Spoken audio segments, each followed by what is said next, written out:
وصلت واخيرا الحلم اتحقق. احنا كتير مبسوطين انه قدرنا نحقق الحلم. صار فيكم تجوا من بيروت على البترون من دون عجقه، من دون تعب ومن دون تعصيب. شو هالاكسبيرينس الحلوه هيدي، عن جد وفرتوا عشقة جوني عليكم. وهيك منكون وصلنا بيروت بالبترون. أنا بدي أحيي أهل البترون بلد واحد بشوف حاله فيها، وهي اللي حمستني لأنه نعمل نحن هذا السيرفيس الداخلي.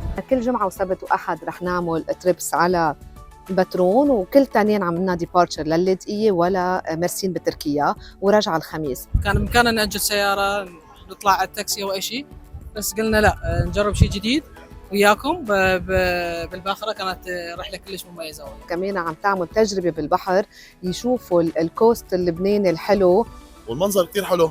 الابر ديك وقت ما نحن قاعدين 100 وتحت 250، وعندنا كافيه للعالم تتمتع باكل وشرب اون بورد كمان. مسافة من بيروت زيتوني باي للبترون 23 نوتيكال مايل. يعطيكم معنا ساعة.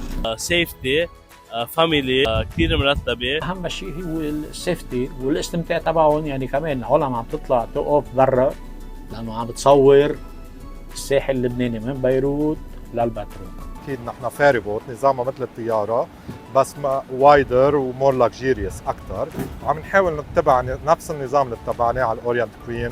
اليوم السياحه غيرت معنا الوصول وهيك